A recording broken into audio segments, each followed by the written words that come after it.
Reverend James.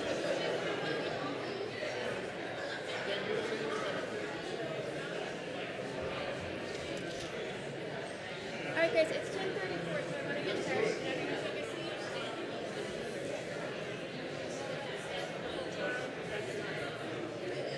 Normally, Testing 1 2 3. Testing 1 2 3.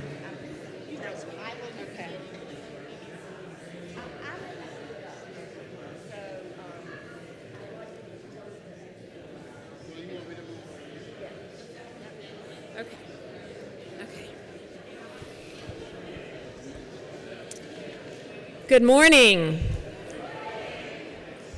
It's 10:34 and we want to get started, so I'll just ask everyone to take their seats, finish getting their paddles. Welcome to UUFR's annual elections and budget meeting.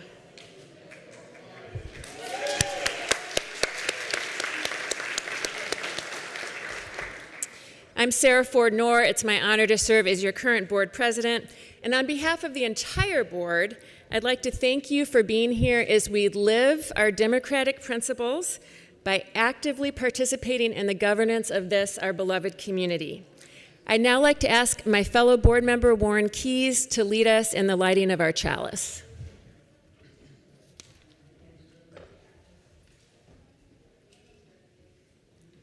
Good morning, everyone. Please join me as we read the chalice lighting script.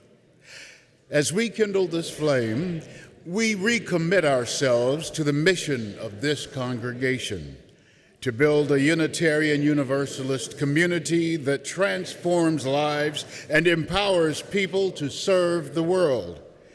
May the light of this flame be welcoming to all who seek a liberal religious home. Thank you.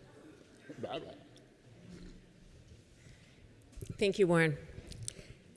As a liberal religious community, we're distinctive not only because of the substantive decisions that we make, but because of the way that we seek to relate to one another as we make them.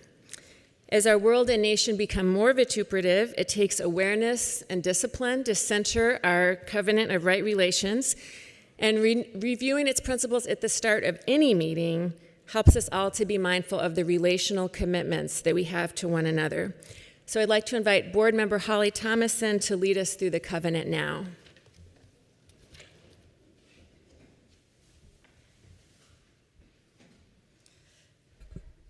Good morning. I invite you to join me in a spirit of reflection as I read our covenant of right relations. We, the members of UUFR, hereby covenant to value what unites us over the things that divide us, practice patience, listen carefully, and speak our truth with compassion, hold ourselves accountable for our actions and commitments, and assume good intentions on the part of others, reflect carefully about the potential results of our words and actions before we express ourselves, respect and support those we have chosen to lead us, our elected leaders, our called ministers, and our professional staff, And when differences arise, speak directly with kindness and respect to those whom we disagree and not gossip about others.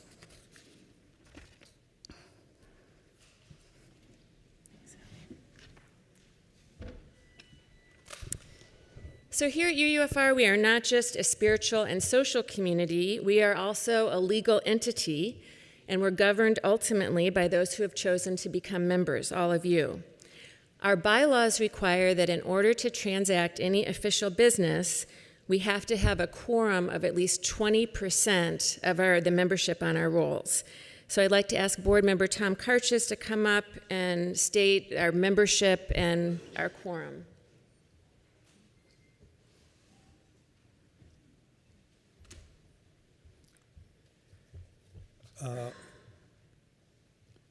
Good morning.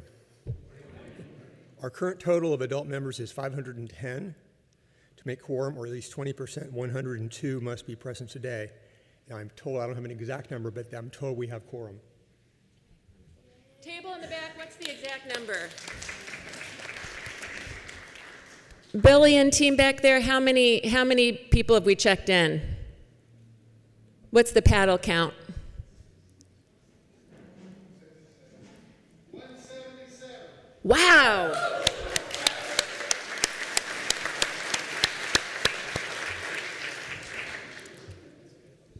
That's wonderful. Because we have quorum, I will now officially call the meeting to order, and I'd like to exercise my privilege as chair to appoint volunteers to fulfill some special formal roles.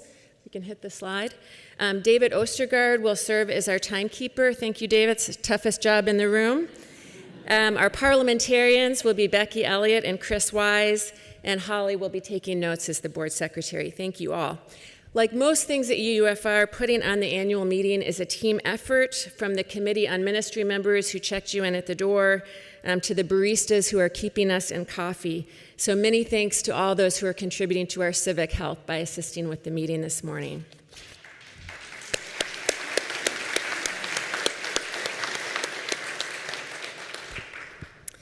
Our meeting procedures necessarily are formal, but we also want them to be accessible. So I'm going to ask annual meeting veterans to bear with us just a moment while we do a brief review for newer folks. Do we have any people here today who are attending their first annual meeting at UUFR? Can I get a show of hands? Yeah, newbies.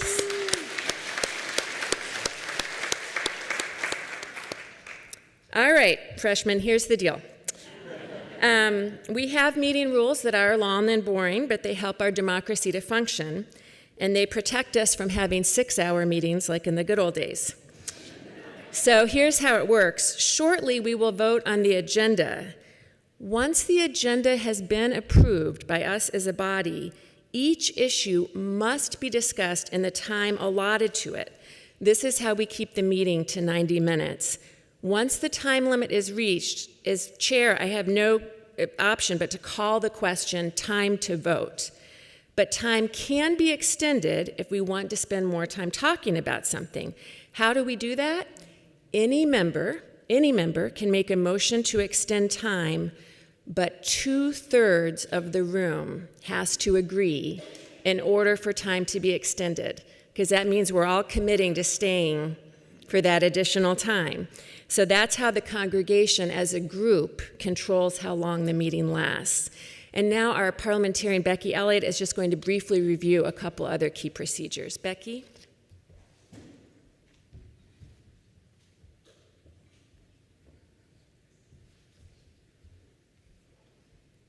Hi.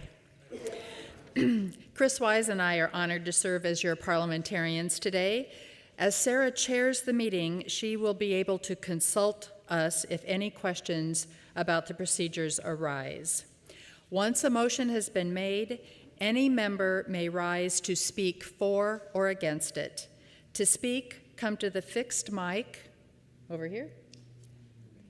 There's 2 of them. Fixed mic, or raise your hand for the roving mic to be brought to you.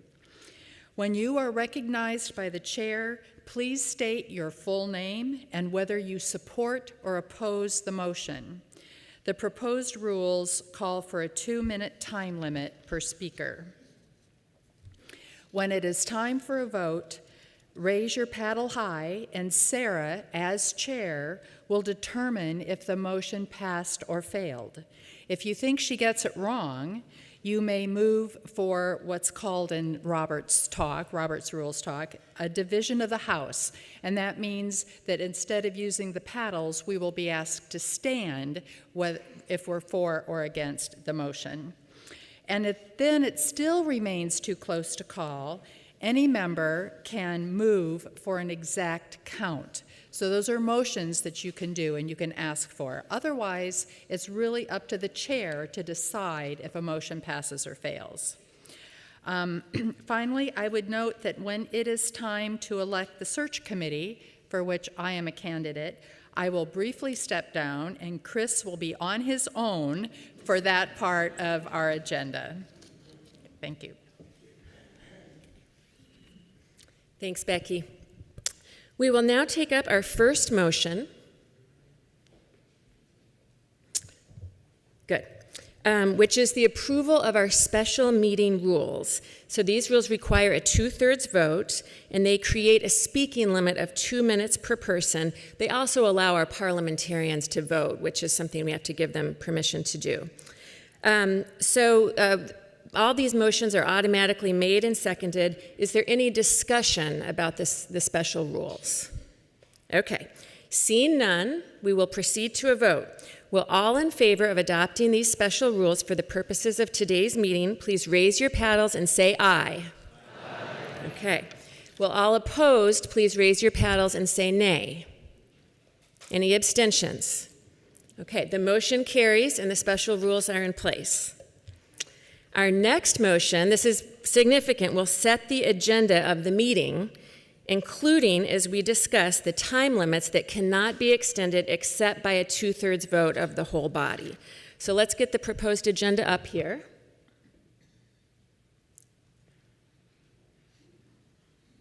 Good. Here it is. And of course, this was distributed in advance. Any discussion on the agenda? Okay, seeing none, we'll proceed to a vote. If you are in favor of adopting this agenda and its time limits, please raise your paddles and say aye. Aye. Okay. Any opposed? Any abstentions? Okay. The motion carries.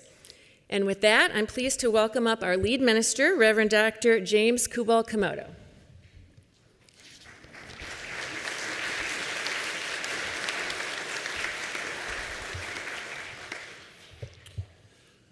Good morning, everyone. Good morning. I encourage you to read my written report, which is in your annual meeting materials, but now let me share a few brief remarks. The 2024-2025 year has been my 25th year of ministry and my 6th serving UUFR as its developmental minister. Though this congregational year has not been without a few challenges, I believe it has been a good year in the life of the congregation. The two biggest events that stand out for me have been the transition to 2 services and the onboarding of the Reverend Carrie McAvoy as our new assistant minister. Yeah, you can clap for that.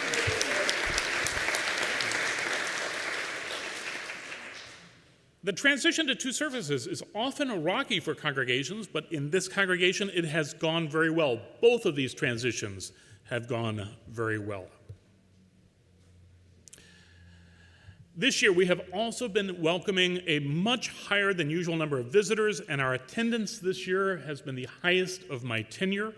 Whether this is because of the convenience of having 2 services or because of a Trump bump, I don't know. The stress from events in the larger world and the loss of several longtime members will stand out in my memory as some of the more challenging parts of this year, but together we have done a good job of taking care of one another within the walls of this congregation and standing up for our liberal religious values in the larger community. Next year will be my last year as lead minister of this congregation. I am not planning on any big changes next year. There has been enough change during the past 6 years already. Rather, next year will be a year of dotting I's and crossing T's to ensure a smooth transition for my successor. But because of all that we have done together, and because this congregation is in a good place, I have little doubt that this transition will go well. Since I am standing here, let me encourage all of you after the meeting to sign up either downstairs or online for a one-week event on July 12th. There is a sign-up table downstairs. This concludes the lead minister's report.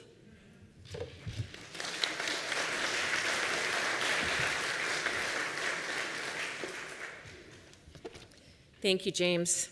It's now time for the President's report. And first, I'll commend to your reading the 2024-25 Annual Report, which is a heady compendium of our fellowship's activities over the last year. But because a majority of our board is standing for re-election today, I want to use my brief time to address our goals for the coming year and to describe how we have handled some of this year's challenges. Our fellowship is entering a time of great transition. The board's primary focus over the next year will be to provide stability and continuity as the search committee looks for a new minister and Reverend James himself looks for a new job. As the energy of the congregation flows into the search, the board will be in a support role, making sure that the search committee has everything that it needs and coordinating a good goodbye with Reverend James. It's in the nature of things that a congregation's conflicts begin with or find their way to the board. In fact, when selecting board members, you could do worse than to think, who do I want to be there to respond when conflicts inevitably arise this year? For this reason, the board would like to share with you how we've handled some conflicts this year before we ask for your vote again. For 30 years, this congregation was lay-led. And for the next 40 years, there were frequent conflicts between the lay leadership and the lead ministers. Since Reverend James' arrival, the board, which has changed over multiple times, has been committed to both giving Reverend James the authority and responsibility that a lead minister needs to effectively lead a congregation of this size, while at the same time fulfilling its responsibility for the ultimate well-being of the congregation. Like with everything, the devil is in the details, and figuring out those details can require tough conversations between Reverend James, the board, and other lay leaders. As outlined in our annual report, the first major conflict of the year was between your board and your lead minister. Early in the year, the board prioritized safety and security and reformed a safety and security task force. And during this work, differences arose between the board and Reverend James about how safety priorities should be managed as policy under the board or as operations under staff. And this is sort of a perennial conflict. These conversations tapped into the longstanding tension at UUFR and probably every other church ever around spheres of authority and shared leadership. In the annual report, I think we describe these conversations as challenging but productive. That is one way to put it. And ultimately, there was good compromise. James agreed to the board's directive to create and implement a phased safety and security plan as of January 1 of this year, this past January.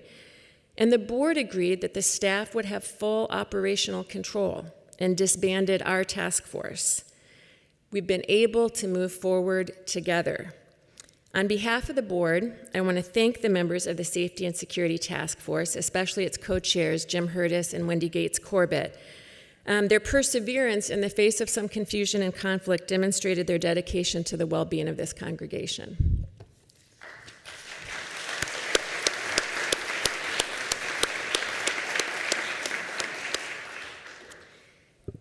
Also, as outlined in the annual report, the second major conflict emerged during the restructuring of UUFR's racial justice efforts.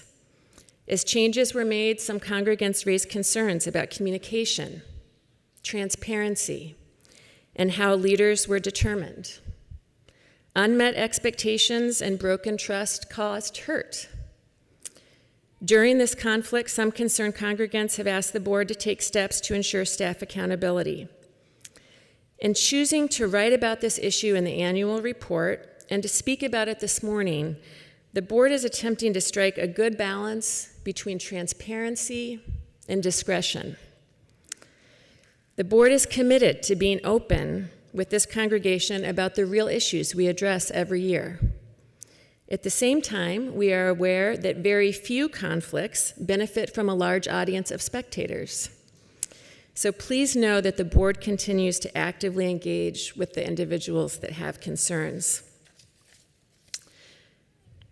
Our covenant of right relations that Holly read at the beginning of the meeting is a deeply demanding agreement. One of the greatest challenges we face as board members is to live up to it ourselves. It is a distant secondary challenge to ask all of you to live up to it as well. And this brings me to my last point, which is encouragement of healthy discussion. UUs are passionate people, especially around issues of justice. Many of us are comfortable with dissent, questioning authority, and telling others that they have it all wrong. I realized too late that I had raised all of my children to be that way. But it's a good thing. It's a good thing as long as we can tolerate disagreements among ourselves and hang in there with each other. Our society and our congregation face complex issues that require complex conversations. We come to them with different experiences and perspectives, and that is a vast resource as well as a source of tension. The board members standing for re-election today believe in trying to maintain space for open discussion where everyone can learn and where no one feels afraid to express their perspective. The following words, which I spoke at last year's annual meeting, seem apt again this year. Throughout our struggles and triumphs in the last year, we've been reminded over and over that our relationships with one another are the foundation of everything we do at UUFR. No problem is too great for us to solve when our relationships are strong and healthy. And no accomplishment can compensate when our relationships are damaged or broken. In this world that seems ever more riven by suspicion, fear, anger, our great test is to live our values as a beloved community, to seek compromise over ideological purity, to value friendship over agreement, to see the best in each other, and to address conflicts with integrity and courage. The board members standing for re-election today are committed to being visible and accessible, and our doors are always open, as are our phone lines. And now I'm pleased to welcome Treasurer Kathy Field to deliver the Treasurer's Report, and she'll be followed immediately by Jim Van Kirk with a brief report from UFR's foundation. Kathy?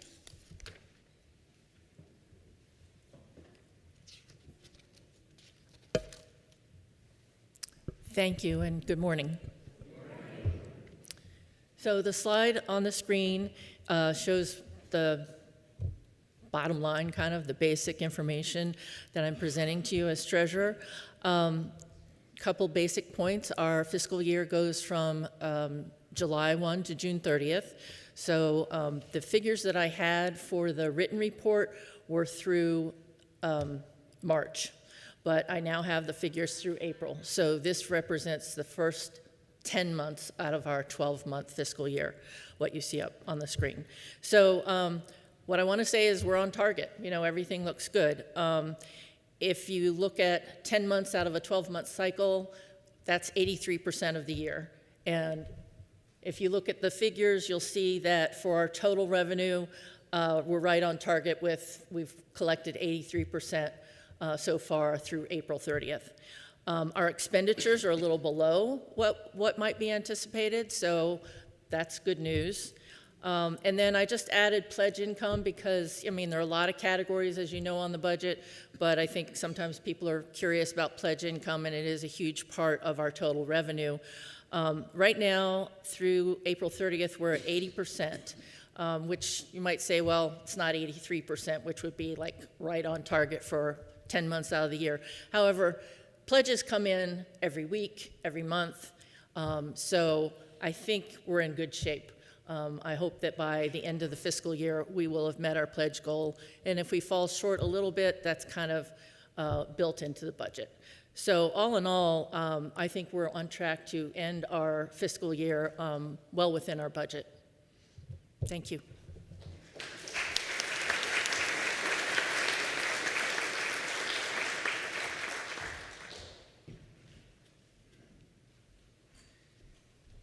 Good morning. It's my pleasure to serve as the current president of the Foundation Board. Our only job is to manage and disperse the endowment funds. The endowment fund itself is as healthy as it's ever been, as large as it's ever been. I would like to use just a minute to thank some outgoing members. We're having turnover just as every board does. Reverend James alluded earlier to some losses we've had in the congregation. One of them was Eric Dyke, and the Foundation Board members felt that a little bit extra because Eric was one of the great members of our board. Thomas Clayton has finished his term and is moving on. And I'd like to give a special thank you to Rebecca Mayhew, who has been on the Foundation Board for several years, almost all of them as secretary. And it's just been a bedrock of everything the Foundation Board does. And we're going to miss her, but we look forward to new members too.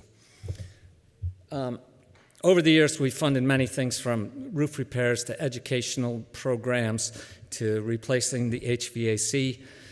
On your slide here and in your report, you'll see what's planned for the coming year. This is about half of what we have available for the coming year. So the board and the staff have so far put in these specific requests.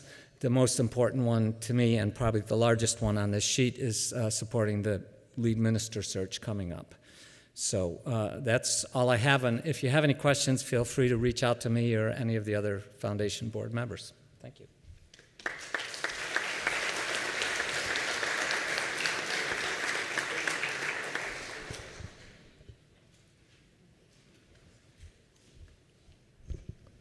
Good morning. Based on the number of members at UUFR, the board appointed 10 delegates to attend the UUA General Assembly, June 18th to the 22nd in Baltimore, Maryland. The board is excited about this year's delegates. We have 4 members who are attending the UUA Assembly for the first time. And we also have our matriarch, Marge Link, who is attending for her 50-plus year.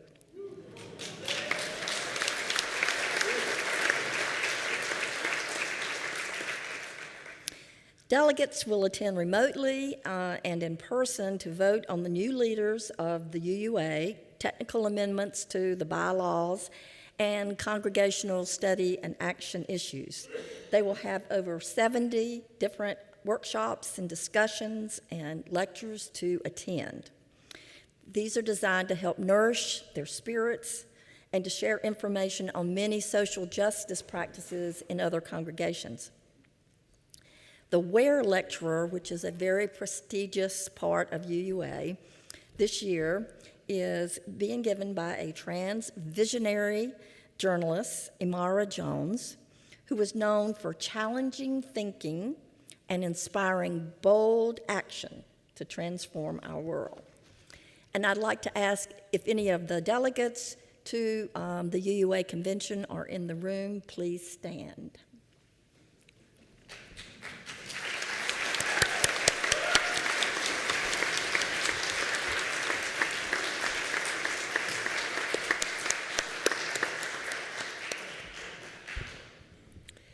All right, wonderful. We're about to move into our substantive motion portion of the agenda. David, how are we doing on time? We are 9 minutes under time.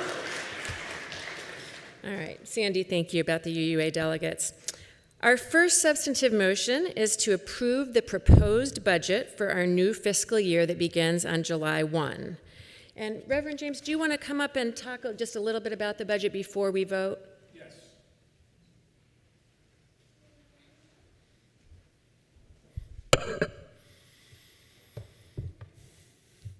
Just a few highlights. This is a balanced budget of $912,000. It includes a modest projected increase in pledge income of about 1%. It includes $34,500 of support from the UFR Foundation for non-regular expenses. The bylaws of the foundation prevent it from funding regular expenses such as salaries, but can fund non-regular expenses. It includes a 2.5% COLA for continuing staff. Health insurance premiums this year for staff increased 7%, which, consider increase in past years, is actually not bad. We should be thankful for that. The budget includes an increase in hours for our operations assistant, which is desperately needed. The budget increases compensation for our music director to the UUA recommended minimum, and all staff positions. Yes, you can clap for that.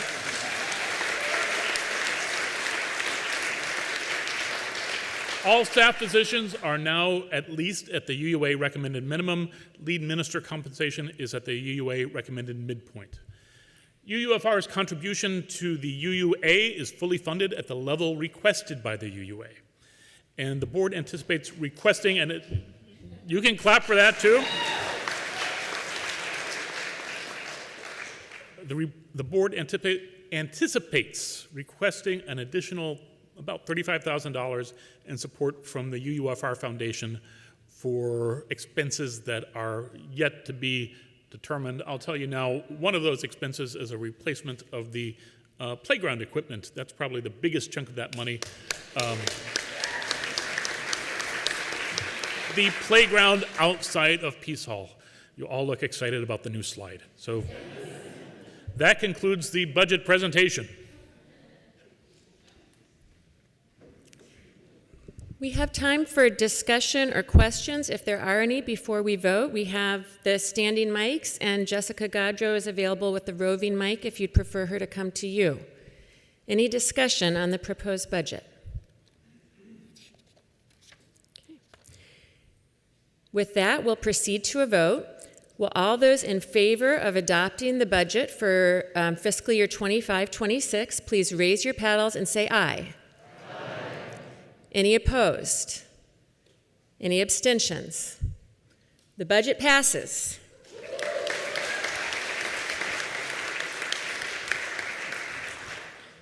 Okay. Next, electing members to serve on the nominating committee. Good. So our ministry teams, our social justice groups, and our social events are open to all ministers all friends and visitors. But under our bylaws, the board and its committees may be staffed only by members.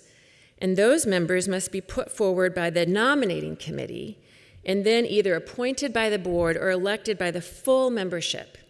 Now, because of the significant influence that they necessarily exert over the life and direction of the fellowship, members of the nominating committee, like the board of directors itself, are elected by the entire membership. They must be well connected within UUFR, and they must carry out their duties with discretion and thoughtful consideration. The future of our fellowship depends very much on their decisions. So I'd like to ask the current members of the nominating committee to please come forward. Sarah Grover, John McLean, Danielle Fuller, Rhonda Pyatt, David Rainey, and Maggie Inman. Thank you. We especially want to thank Sarah and John, who are rolling off the nominating committee this year. I cannot tell you how many candidates have told me that they made their decision when John McLean had lunch with them. So I don't know what we're going to do without them, but they have done tremendous work this year. Sarah, thank you for your leadership. John and Sarah.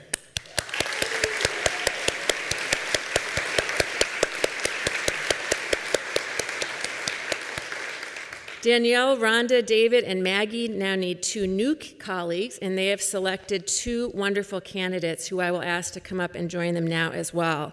Annalise Gamir, and Kurt Johnson.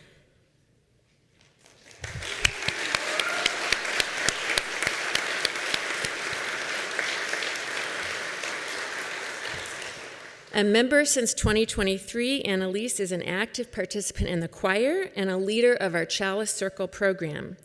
Longtime member Kurt Johnson is a sociologist who has participated in many of UUFR's social justice activities.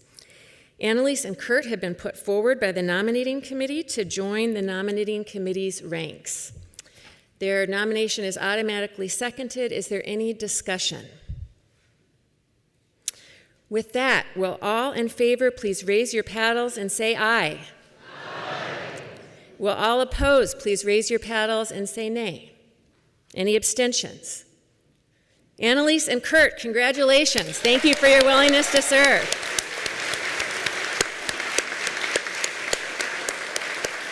Thank you.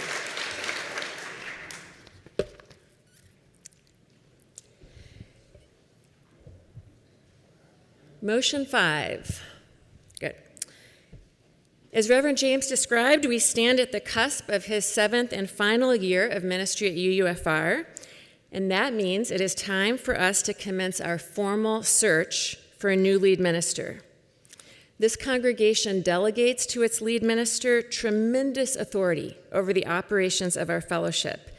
Obviously, the decision of whom to select is a consequential one, and we must necessarily place great trust in the individuals that we ask to bear that responsibility. The search committee candidates who you are about to see before you are the result of the nominating committee's months-long effort to build the right team to identify our next lead minister. To create the search committee, the nominating committee first launched a congregation-wide process to collect suggestions. They looked for people who are good listeners and can represent and serve the entire congregation. Ultimately, the nominating committee selected 7 individuals to form a trusted and effective team. We're going to bring them up here, and please hold any applause until after the vote. I'll ask them to come up one by one. Please come up when you hear your name. Laura Dupre, Becky Elliott, Bill McMillan, Chris Olson, Sandy Pierce, Ted Spencer, and Jim Van Kirk. Just a few quick words about these folks. Laura Dupre is a teacher and a former UUFR board president. Becky Elliott, one of our master stitchers and a worship associate. UUFR former president Bill McMillan is also a member of the choir. Young adult coordinator Chris Olson is the former leader of One Wake. Newly retiring board member and glutton for punishment, Sandy Pierce. Community activist and member of our assistant minister search team that found Reverend Carey, Ted Spencer. And finally, UUFR Foundation president and another former board president, Jim Van Kirk. Is there any discussion of this slate? Maria. As you mentioned in your opening, is this on? You mentioned in your opening remarks, there was some work to be done this year between our current lead minister and the board and some of our internal equitability efforts. And so just from some experiences that I and my BIPOC peers have had here, and this is more directed towards the nominating committee itself. I was curious to know what you guys are going to do to kind of keep our experiences at the forefront. I know that there's a gap in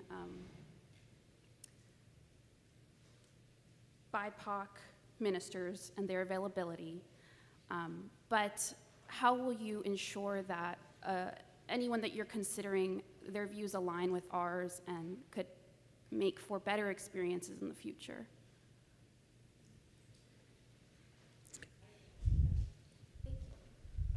Yeah, please. Let's.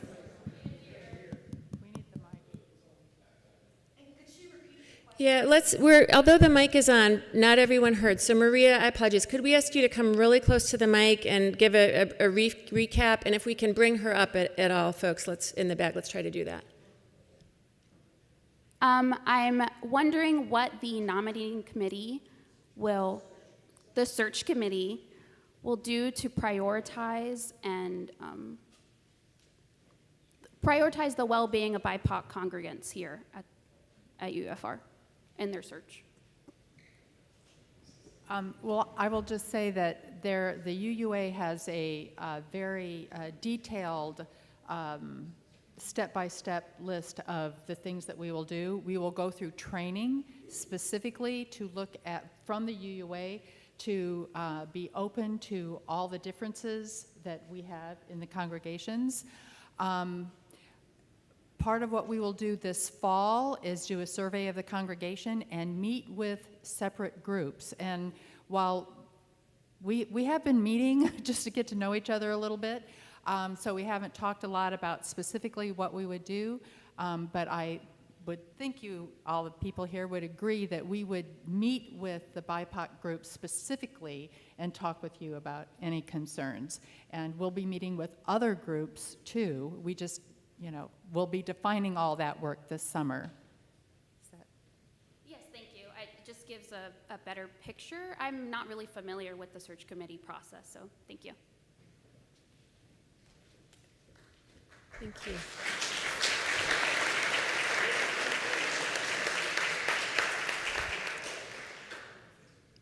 Maria, thank you. Any other comments or discussion?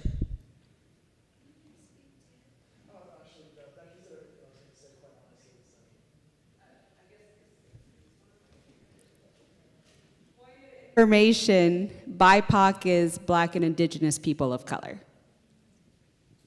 Thank you, Stephanie.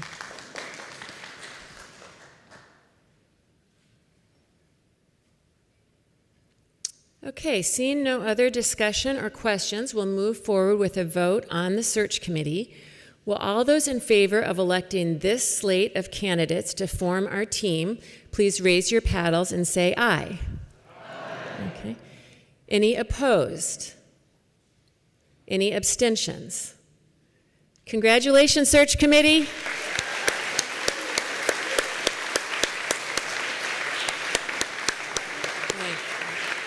Yeah. Thank you and Godspeed. All right, folks, let's keep moving. We're on motion 6 now. David, I think we're doing amazing. Is that correct? 2 minutes ahead of schedule for this. All right. UUFR's Board of Directors is the entity legally responsible for governing UUFR. Its members are elected by the full membership, and they are responsible to the full membership. There are many ways to structure board terms and elections, and based on the experience of recent years, our current board is proposing a few modifications, kind of more tweaks to our Board of Directors structure. First, in consideration of the size of the congregation and the significant workload of the board, we propose to increase the board size from 7 members to 8. That will also leave a little margin for error if we have unexpected resignations, which have not been unusual in recent years. Second, we propose to make all board terms 2 years. Right now, the president is elected to a 3-year cycle, and that's been a little difficult to maintain. So under this new proposed structure, each year, 4 board members will stay on, 4 will rotate off, and 4 new will come in. So there'll be that continuity. Finally, our existing position of president-elect will be joined by a VP-elect, a secretary-elect, and a treasurer-elect. These positions are intended to provide a year of training, after which the elects will become the board officers, and 4 new people will come in to be trained by them. We hope that this will make people feel more comfortable about joining the board and assuming positions like secretary, treasurer, or vice or president that have specific roles. So I'd like to ask first if there's any questions or discussion before we vote about this new proposed structure. Please, yeah, come forward, or a mic can come to you. Jessica's right here. Jessica, over to, oh, I'm sorry, we have, okay, yeah, we'll get right over to you, yeah. Come on, there it is. Hi, I'm Denise McMillan. I'm just curious for a vote, if there's a vote of the board and it's a tie, how will those be decided? Great question, Denise. For those of you who didn't hear it, she said if the board has 8 members, how is a tie resolved? The way that would be resolved here, and actually traditionally, is that the president will not vote. The 7 other board members will vote. Was that your question too? Okay, good question. Any other questions or comments?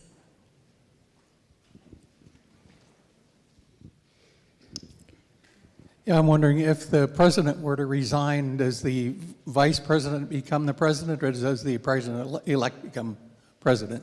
The vice president. Okay.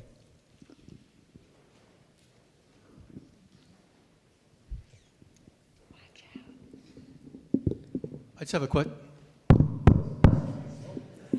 a question about who's on the board. I mean, there's 8 people. Who's going to be doing? You got a president, a treasurer, a secretary, a VP-elect, a secretary-elect, a treasurer-elect. What are the other 2? It's 4 and 4. So president, VP, secretary, and treasurer, and then president-elect, VP-elect, treasurer-elect, and secretary-elect. 4 officers and 4 people who are functionally at large but training to become the officers next year. Hi.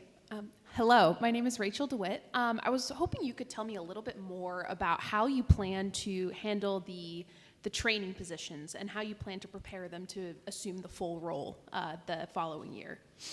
That's a good question. Rachel asked about how does the training work. This will be our first year doing this, but in addition to some formal onboarding sessions, we're going to ask each of the current officers to really work in a mentoring relationship with the new elect one-on-one. That will give the current officers some relief in terms of being able to share the work, and it will also, we think, really increase confidence of the people who will then be leading in those roles the next year. Good question. David? I'm David Rainey. My question is, so if somebody steps off the board, as often happens, and all of a sudden we've got 7 members and the president isn't voting, what happens if there's a 3-3 deadlock in the vote? Another great question. And I should say, I mean, it's on the board we try to operate by consensus, so it is important that we have a mechanism to break ties, but frankly, we're just not looking at those kind of divided votes very often. But I think the bylaws specify that in the event of a tie, the president may vote. So if we had one person gone, we're in a position of 7, then the president could vote to break a tie. More great questions. Becky.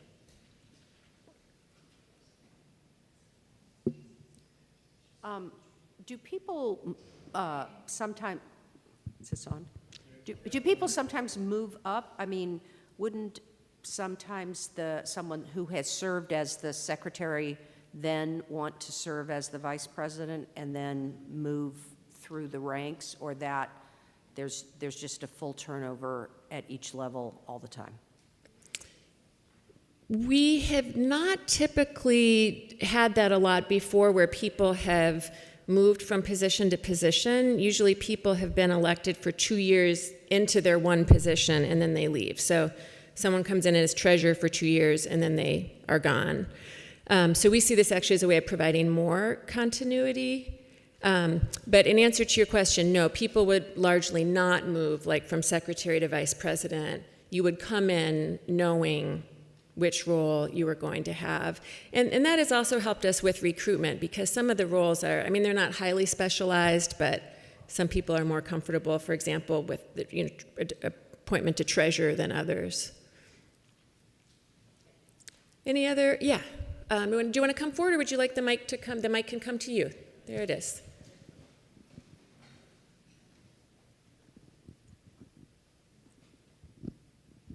So if a board member has to drop out during the course of their term, are they replaced for the duration of the term? That's a great question, and it's one we've confronted a lot in recent years. It depends, honestly, in part on when in the cycle it happens. So this year, our president-elect, Rachel Wellens, had to step away. after following a death in her family. And because it was relatively close to this election, we did not try to replace her position. But in other instances, a position might be replaced.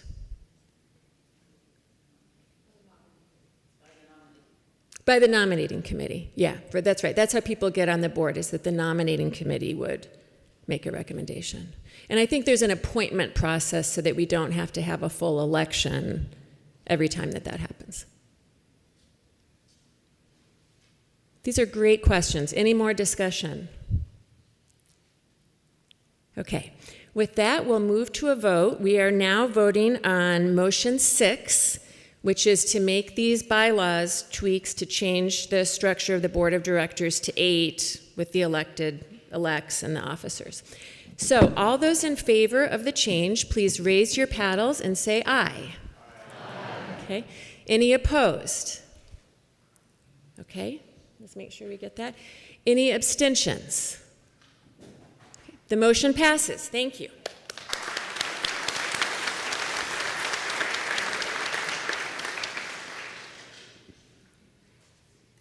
Okay, and let's roll this slide one more, please.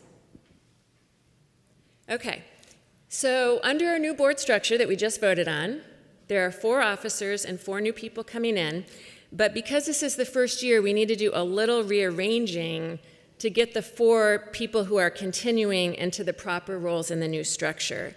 And although some of us would have already been serving into the next year, we thought that the cleanest approach to this would be to elect all the members as a single slate of 8 people. So we're going to have everyone stand for re-election now, even those who would have been continuing anyway. So first, the continuing members, and I'll just ask each of you to come down as I say your name. And please hold all applause until after the vote. So instead of rotating into the role of past president, as would it be typical, I have been nominated to remain president for a 3rd and, please God, final year. At-large board member Warren Keyes has agreed to stand for the new position of vice president. He just learned that if I resign, he will become president, so a lot depends on how I'm feeling day to day. Secretary Holly Thomason has been nominated to continue in that role for a 2nd year. Treasurer Kathy Field, nominated to remain in her position of treasurer. And now I am delighted to introduce the new board nominees put forward by the nominating committee for 2-year terms, and I'll ask them also to come forward as I say their names. For treasurer-elect and treasurer, the next year, Russ Outcalt. Russ is a self-described numbers guy and the leader of our environmental justice ministry team. Rachel Upadej for secretary. Secretary-elect this year and secretary, the officer the next, Rachel has explored a number of religious traditions and finds fulfillment in the beautiful overlap between UU values and Hindu teachings. For VP and VP-elect, Carolyn Doe, and Carolyn is traveling out of the country this morning. With a background in HR and the hospitality industry, newly retired Carolyn Doe looks forward to bringing her people skills to the board. And finally, last but not least, for president-elect and board president in the year 26-27, Linda Watson. A retired speech pathologist and longtime member, Linda Watson is a reader, a gardener, and a member of the choir. These 8 candidates have been put forward by the nominating committee to serve on the board. I will now relinquish the chair to Sandy Pierce in order to stand for election myself.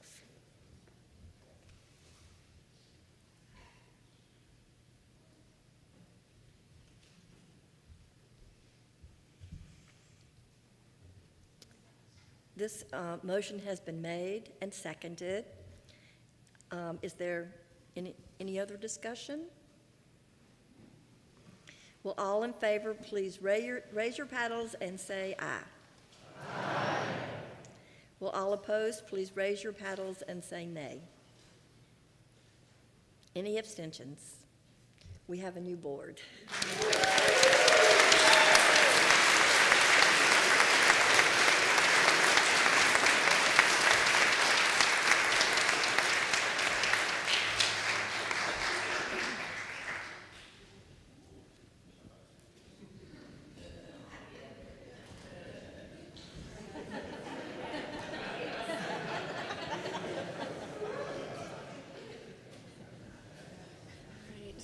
Find the people with the red tags to complain after the meeting. Okay. Let's advance this slide, please. A year from now, Linda, Carolyn, there we go. Yep, Linda, Carolyn, Rachel, and Russ will move into the officer positions.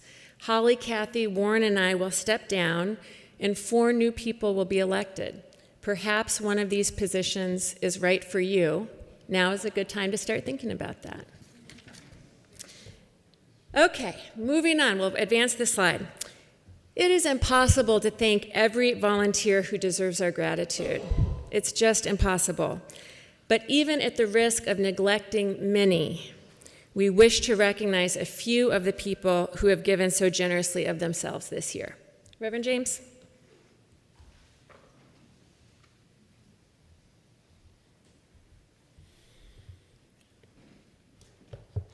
Let me back up just a little bit. As we say almost every Sunday, everything we do here at UUFR is only possible because of the financial generosity so many of you showed to this congregation. But it's also true that so much of what we do is only possible because of the many people who contribute to this congregation by volunteering. So let's recognize just a few of you. If you are a greeter, an usher, a welcome stand volunteer, or a member of our welcome team, will you please stand briefly or wave?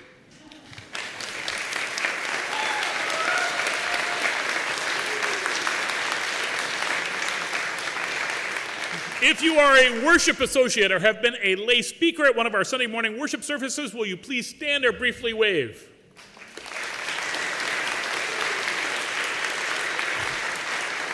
If you are a member of the choir or have provided instrumental or vocal music at one of our Sunday morning worship services, will you please stand or briefly wave?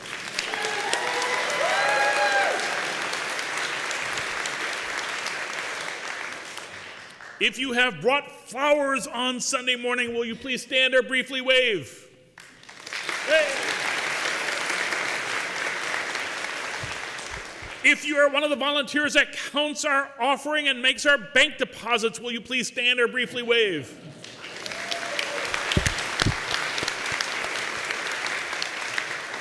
If you have organized or facilitated a class for adults, will you please stand or briefly wave? If you have facilitated a Chalice circle, will you please stand or briefly wave?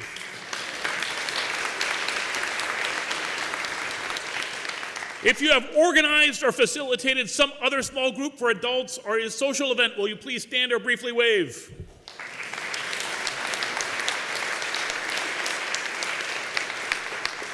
If you are one of our baristas, probably the most valuable role in this church, will you please stand or briefly wave?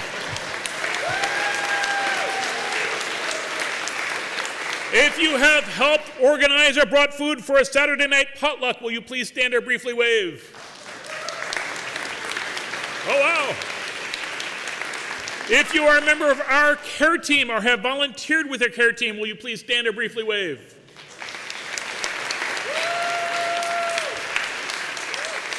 If you are a member of our reception team, which provides receptions after memorial services and for other events, will you please stand or briefly wave?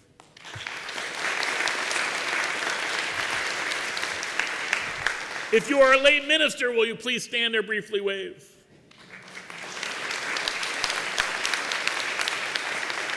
If you are a member of one of our social justice teams or have volunteered as part of one of our social justice team's efforts, including food security team, our Habitat for Humanity team, our immigrant and refugee justice ministry team, our CSA team, our One Way team, our justice response team, our environmental justice ministry team, our LGBTQ plus inclusion ministry team, or if you are a Ridge Park board member, will you please stand or briefly wave?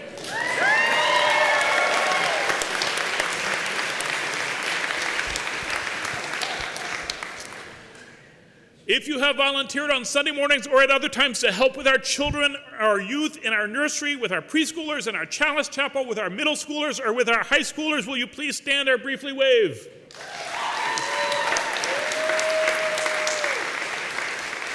If you are a member of this year's auction team or stewardship team, will you please briefly stand or wave?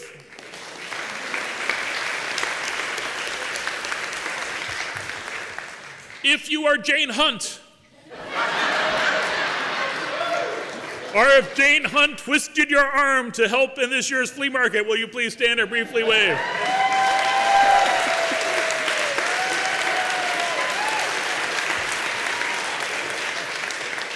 If you are Linda Hames, or helped Linda with a contribution to our art gallery, or provided a display for our art gallery, will you please stand or briefly wave?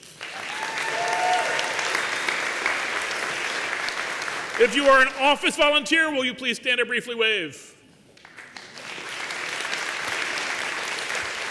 Okay, if you are a member of a board committee, the Nominating Committee, or the UUFA Foundation Board, will you please stand and briefly wave?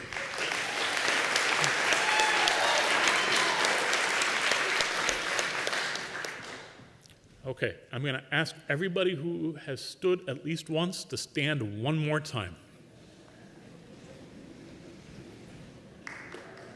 Look around you and see everybody who helps make this congregation possible. Thank you.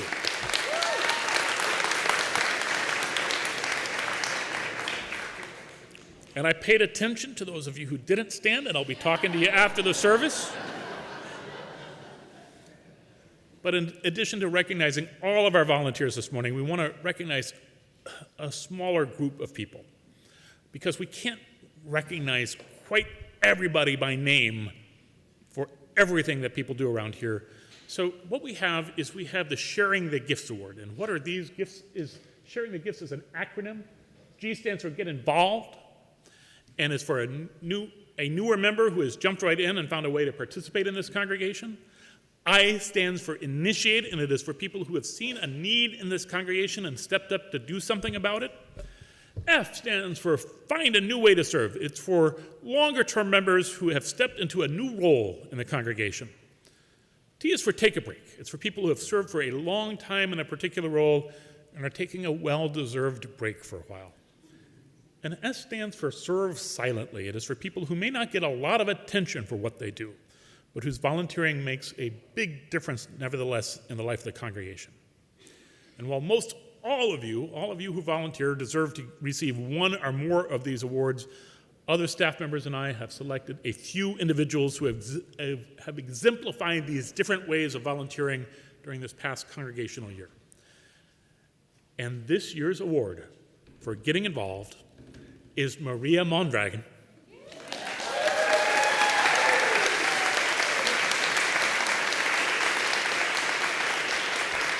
for being a worship associate, a coming-of-age mentor, and a strong supporter of our LGBTQ plus inclusion ministry team. Please give Maria a hand.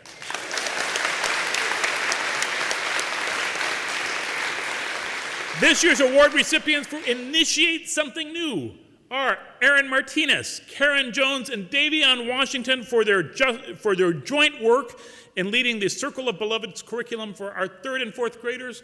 Will you please stand if you're here?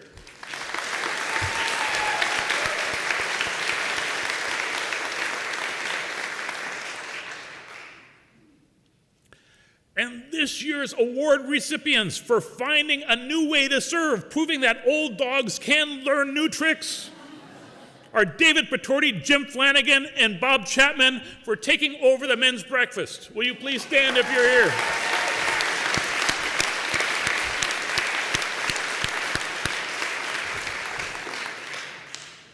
And this year's award for taking a break include Billy Lyles for his years of service on the Committee on Ministry, Janice Bonham West for her years of service on our Chalice Circle team, Kate McGrath for her years of service on our reception team, and Art Lieberman, who has benefited this congregation in so many ways over so many years, but has recently led our men's breakfast as well as our support group for separated and divorced individuals. and who is abandoning us and moving away. What will our life be without art?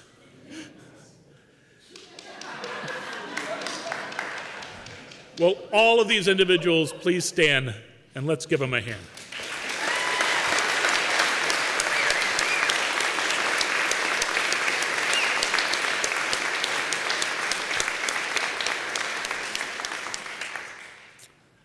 And this year's recipient for Serve Quietly include Shannon Sermons for her help as a family ministry greeter, a barista, and usually always being the last one in the kitchen after any potluck to clean up. Shannon, thank you so much for your help. And Rachel O'Connor, who we usually don't see on Sunday morning, but who I usually see during the week, fixing many, many things with considerable skill, lots of repairs. Will you please give Shannon and Rachel a hand?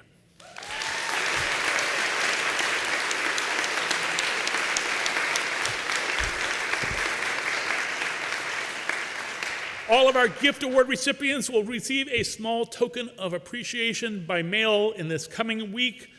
But for now, let's give them one more round of applause.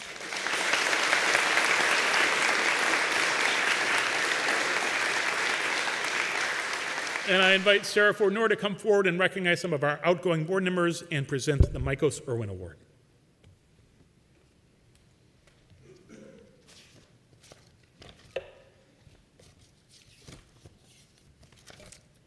We have 2 board members rolling off the board this year.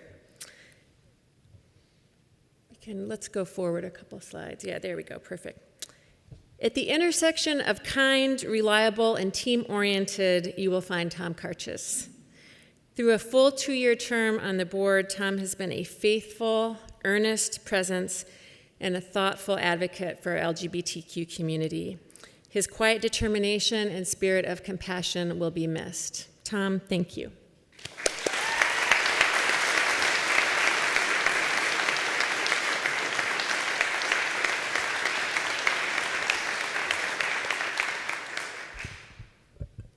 One more.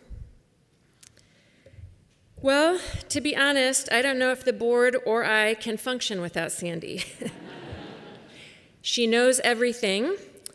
She can find anything in the member Google Drive. She actually reads all the assigned readings. She works everyone else under the table. She always thinks ahead, always follows up, and always takes time to get it right. I have benefited immeasurably from her wisdom and counsel. The not-so-secret power behind the throne of multiple boards, Sandy Pierce.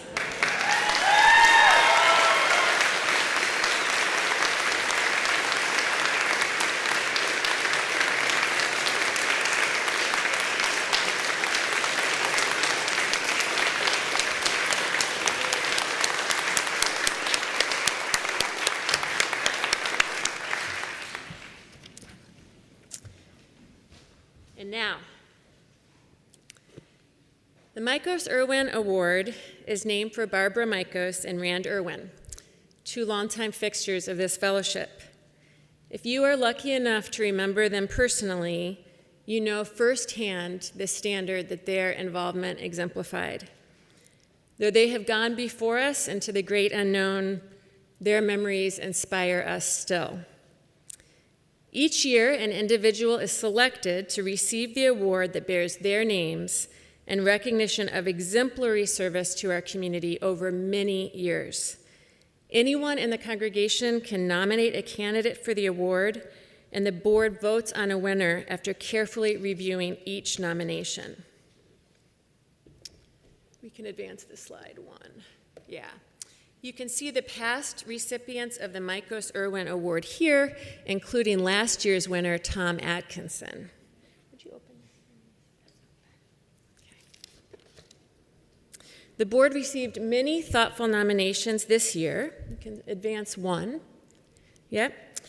And as in years past, faced the difficult choice of selecting one winner from multiple spectacular candidates. This year's recipient of the Michaels Irwin Award served previously on the board of directors, but has served on just about every other governance committee we have as well. Go one more. Yep.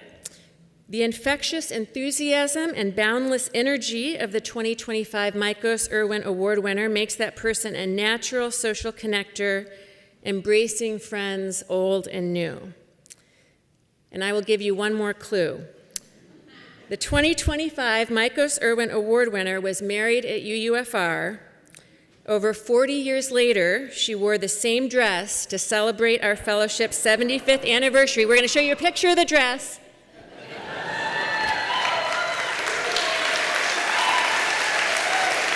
Jerry Meisner!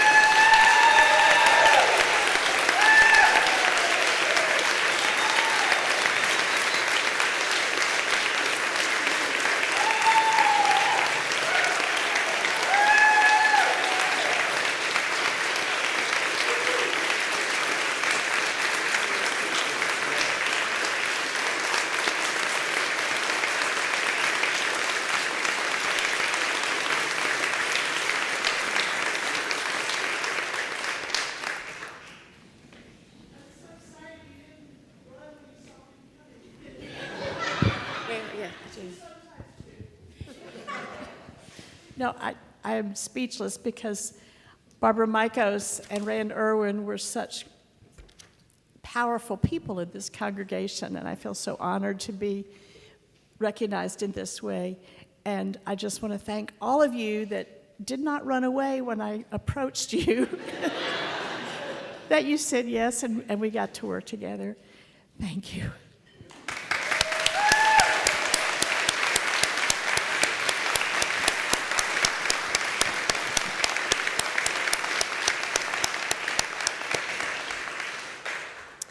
David, how are we doing on time? 20 minutes for a closing statement. Excellent. My closing statement is only 22 minutes, so that's perfect. My friends, as we bring our annual meeting to a close, let's go forth with ever more love for one another, ever more gratitude for the precious gift of life we share this very day, and ever more hope for our own lives and the world we share. May I have a motion to adjourn? Okay. Is there a second? Okay. That motion's not debatable, so we're going to proceed directly to a vote. All those in favor, please say aye. Aye. Okay. Opposed? Okay. Someone wants to keep going. But the ayes have it. We are adjourned.